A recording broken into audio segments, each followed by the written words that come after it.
इस कार्यक्रम के पुण्यार्चक हैं श्रुत संवर्धक समूह गुरु भक्त परिवार, श्री चंद्रदीप जी आगरा, श्री नितिन काला हैदराबाद, श्री विकास जैन इंदौर, श्री मानस जैन टीकमगढ़, श्री दिनेश जैन अल्ली टीकमगढ़, श्री राजीव जी जैन सहारनपुर, श्री नवीन जी छतरपुर, श्री शिवम श्रेयांश जैन भिंड, श्री उदित जैन तन्मय जैन सहारनपुर, श्री हैप्पी भैया शानगढ़, श्री शशांक जैन आरा बिहार, श्री प्रवीण जैन आगरा, श्री नितिन कासलीवाल औरंगाबाद, डॉक्टर श्री अक्षय जैन, डॉक्टर मनीष बोथरा जयपुर, श्री अक्षत जैन सहारनपुर, श्री आदित्य जैन बेगमगंज मध्य प्रदेश, श्री पदम चंद जी बाकलीवाल, नितेश जी बाकलीवाल, सोनाली जी बाकलीवाल, निर्जरा जी बाकलीवाल, ज्योति बाकलीवाल निवासी Abu Dhabi, doctor Akshay Jaipur, Manish Bothra Jaipur.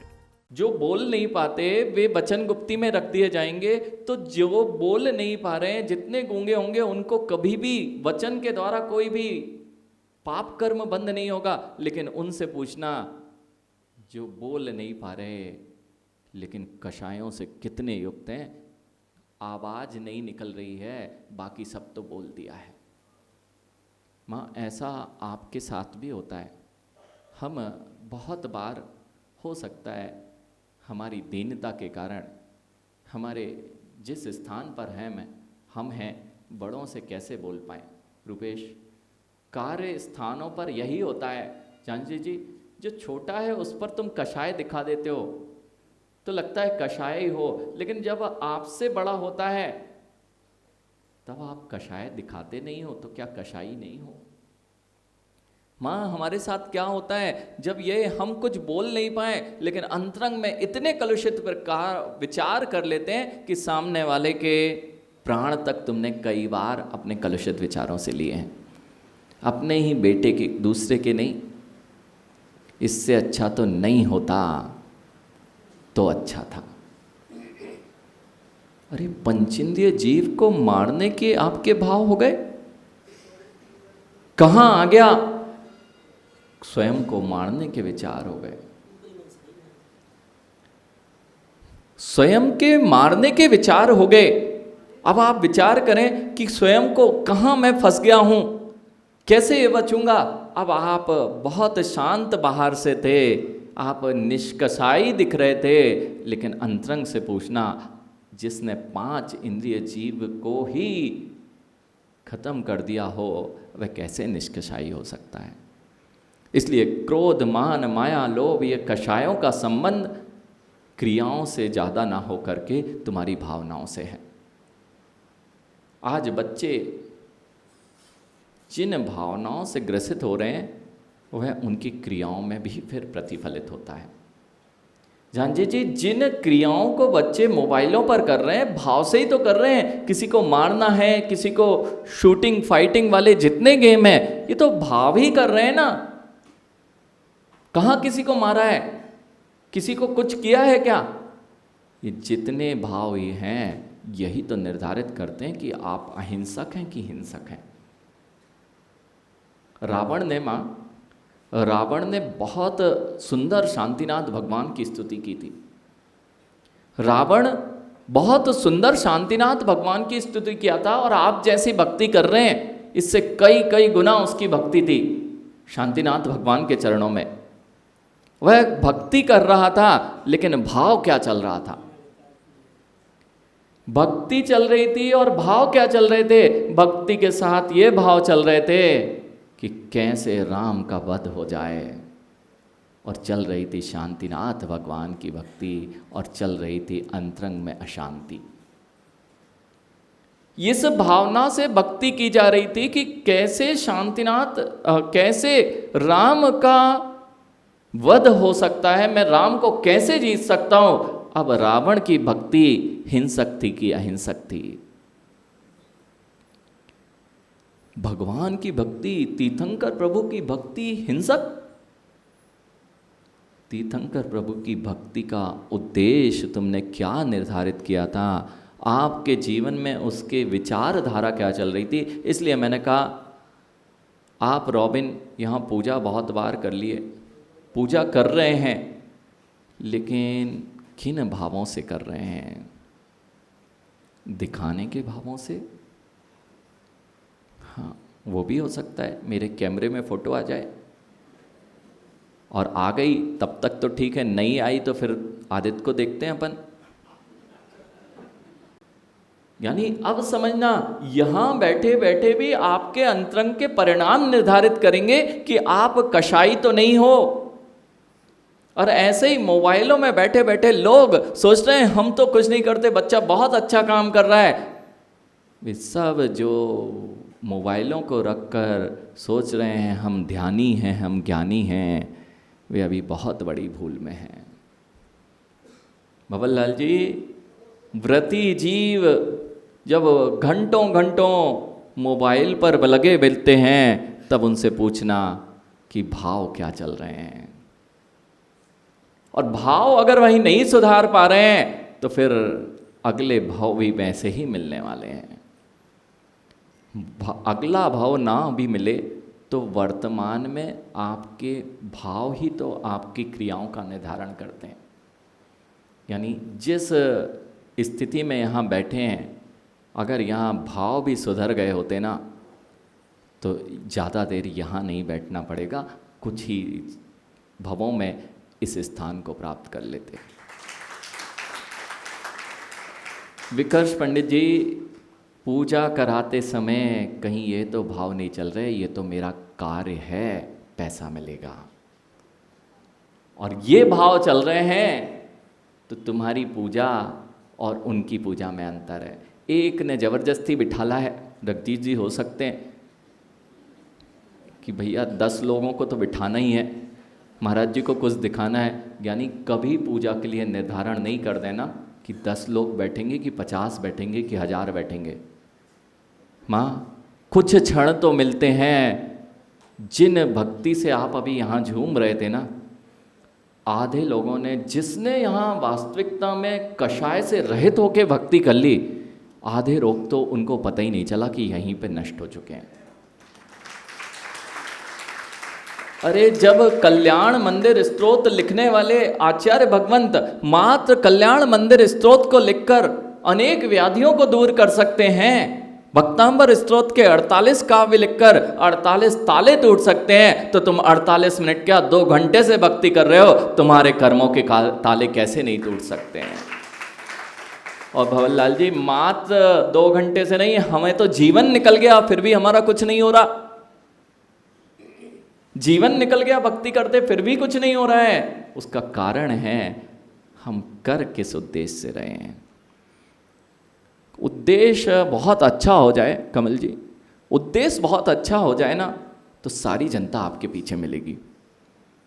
ये बात आप निर्धारित कर लें, क्योंकि आप भी उन्हीं के पीछे मिलते हैं जिनके उद्देश्य अच्छे हैं।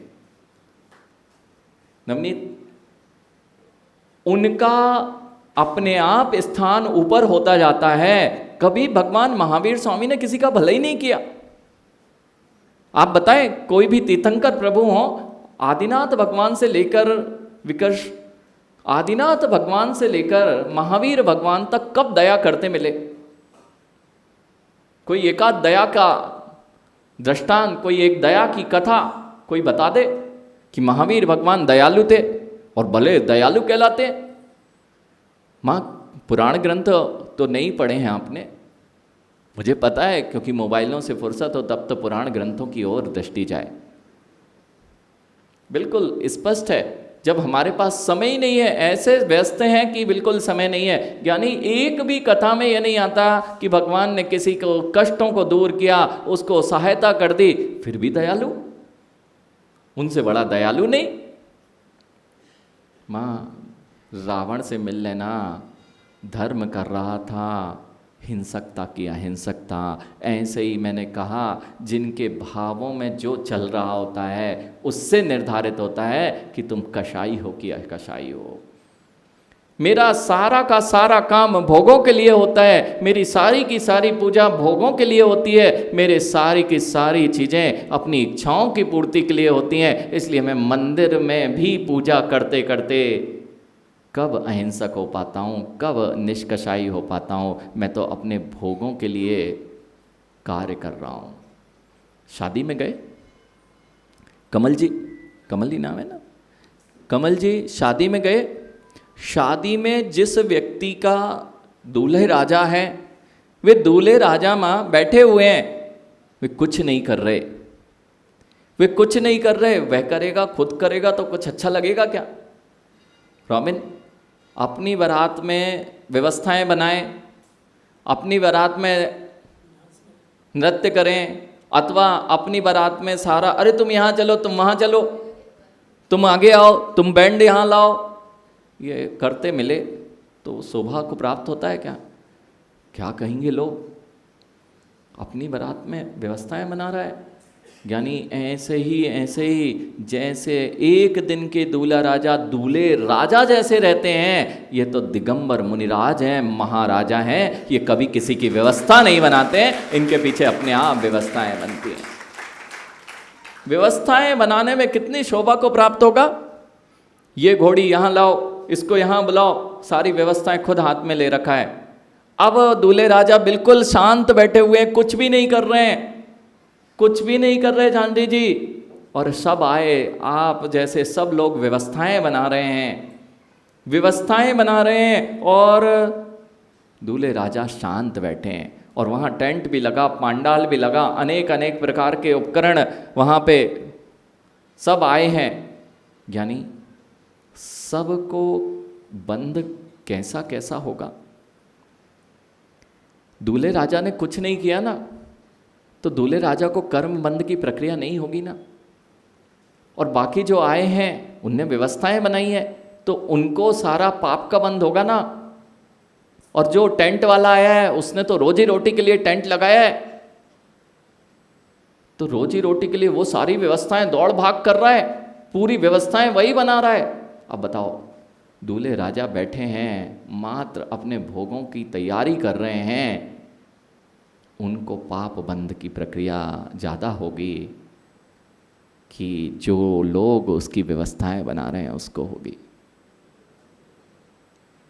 ऐसे ही कुछ हमारे साथ होता है। हम दिखते शांत हैं, लेकिन मन में कितने कितने हम अंदर से उलझे हुए लोग हैं। कुछ सोचते हैं और क्रियाएं कुछ और करते मिलते हैं। इसलिए मैंने कहा कि जब भी कषायों का निर्धारण होगा, जब भी आप अहिंसक या हिंसक कहलाएंगे, वह इससे निर्धारित होगा कि आप किस क्रिया को किन भावों के साथ में कर रहे हैं। मैंने कहा महावीर भगवान से लेके आदिनाथ भगवान से लेके महावीर पर्यंत जितने भी तीर्थंकर भगवंत हुए हैं, उन्होंने किसी को भी हिंसा नहीं करते मिले और किसी को बचाते नहीं मिले। तो अहिंसक कैसे? हिंसा करे तो हिंसक होना चाहिए, और बचाता मिले तो अहिंसक होना चाहिए। फिर भी वे हिंसा तो करते ही नहीं थे, अहिंसक कैसे हो गए? यानी हर क्रिया में तुम्हारे भाव निहित होते हैं। अहिंसा की क्रिया करते हुए भी तुम हिंसक हो सकते हो, और हिंसा की क्रिया होते हुए भी जीव अहिंसक हो सकता है। जगदीश जी, अहिंसा की क्रिया करते हुए हिंसक और हिंसा की क्रिया करते हुए अहिंसक, ये दिगंबर मुनिराज चले जा रहे हैं और चले जा रहे हैं, और हिंसा नियत हो रही है। क्योंकि अगर वायु से भी हिंसा हो रही है, वायु कायिक जीवों की भी हिंसा हो रही है, और साथ में पृथ्वी कायिक पे गमन हो रहा है, तो कहीं ना कहीं श्वास का लेना हो रहा है, तो ये हिंसक हो गए ना। अब मोक्ष कैसे होता है? अब इनका मोक्ष कैसे होगा? हिंसक का कभी मोक्ष हो सकता है क्या? हिंसक का किसी को मोक्ष हो सकता है क्या? जब नहीं हो सकता तो मुनिराज कैसे मोक्ष जाते हैं? बस यही बात है, वे चल रहे थे लेकिन बचाने के भावों से चल रहे थे, और तुम चल रहे थे तो मारने के भावों से चल रहे थे, इसलिए तुम हिंसक हो। वे बचाने के भावों से युक्त होने से अहिंसक हैं। इसलिए जिनके हृदय में आदिनाथ भगवान से लेके महावीर पर्यंत सारे प्रभुओं के हृदय में सबको जीवों के प्रति दया और करुणा के भाव थे, इसलिए वे सबसे ज़्यादा निष्कषायी थे। पंडित जी, निष्कषायी जीव के भावों से मिलना, हाथ भी लगाएगा तो ऐसे लगाएगा जैसे बचाने के लिए लगा रहा है। पुस्तक भी उठाई जाती है दिगंबर मुनिराजों के साथ में, यदि इस जिनवाणी को भी स्पर्श करना है तो ऐसे नहीं कि स्पर्श कर लिया, यानी इतनी दया इतनी करुणा हृदय में होती है कि मेरे स्पर्श से यहाँ पर बैठे हुए जीवों को विराधना ना हो जाए। माँ, बिल्ली से मिलना, बिल्ली हिंसक प्राणी है, सत्य है ना? बिल्ली हिंसक प्राणी है, एक भी चूहा नहीं खाया उसने, मिला ही नहीं। हिंसक है क्या? हिंसक है, हिंसक है, कैसे कह दिया? ऐसे ही तुम जिन कुलों में जन्मे तुम सब अहिंसक हो गए ना। आप समझो, आप समझो, आप जिन कुलों में जन्मे आप अहिंसक हो गए ना। आप अहिंसक नहीं हो गए। बिल्ली से मिलना, मां एक भी चूहा नहीं खाया, हिंसक की अहिंसक? हिंसक। और ज्ञानी उसने चूहा नहीं खाया, चूहा जब मिला उसको खाया तो हिंसक, और वही मुख से खाया, और वही मुख से जब वह अपने बच्चे को उठा के ले जाती है तब हिंसक की अहिंसक। जब मुख में अपना बच्चा है तब उसके दांत नहीं गड़ते उसको, और यदि चूहा है तो दांत से बचता नहीं है। ये कौन से भावों ने उस दांतों में अंतर खड़ा कर दिया? कौन से भावों ने उस दांतों में अंतर खड़ा कर दिया? भावना कैसी थी? यही निर्धारित कर रही थी कि हम हिंसक हैं कि अहिंसक। यहाँ आज आचार्य भगवान यही कह रहे हैं कि हम घरों में जिस प्रकार की, हो सकता है हम बहुत अच्छे से बात करते हो, बहुत अच्छे से दिखावा करते हो, लेकिन क्रोध आदि कषाय जो होती हैं वे कषाय मात्र बाहर से देखी नहीं जा सकती। कई लोग शांत बैठे रहते हैं तो कषाई हैं क्या? कई लोग शांत बैठे हुए हैं तो क्या क्रोधी नहीं है? बहुत शांत हैं, यानी तन में शांत रहने का अर्थ अकषाई नहीं है। क्यों? बच्चे आजकल कुछ भी नहीं कर रहे हैं, बैठा हुआ है, वो सब कषायों से, क्रोध आदि से रहित है ना। इस कार्यक्रम के पुण्यार्जक थे शुद्ध संवर्धक समूह गुरु भक्त परिवार, श्री चंद्रदीप जी आगरा, श्री नितिन काला हैदराबाद, श्री विकास जैन इंदौर, श्री मानस जैन टीकमगढ़, श्री दिनेश जैन अल्ली टीकमगढ़, श्री राजीव जी जैन सहारनपुर, श्री नवीन जी छतरपुर, श्री शिवम श्रेयांश जैन भिंड, श्री उदित जैन तन्मय जैन सहारनपुर, श्री हैप्पी भैया शानगढ़, श्री शशांक जैन आरा बिहार, श्री प्रवीण जैन आगरा, श्री नितिन कासलीवाल औरंगाबाद, डॉक्टर श्री अक्षय जैन, डॉक्टर मनीष बोथरा जयपुर, श्री अक्षत जैन सहारनपुर, श्री आदित्य जैन बेगमगंज मध्य प्रदेश, श्री पदम चंद जी बाकलीवाल, नितेश जी बाकलीवाल, सोनाली जी बाकलीवाल, निर्जरा जी बाकलीवाल, ज्योति बाकलीवाल निवासी Abu Dhabi, doctor Akshay Jaipur, Manish Bothra Jaipur.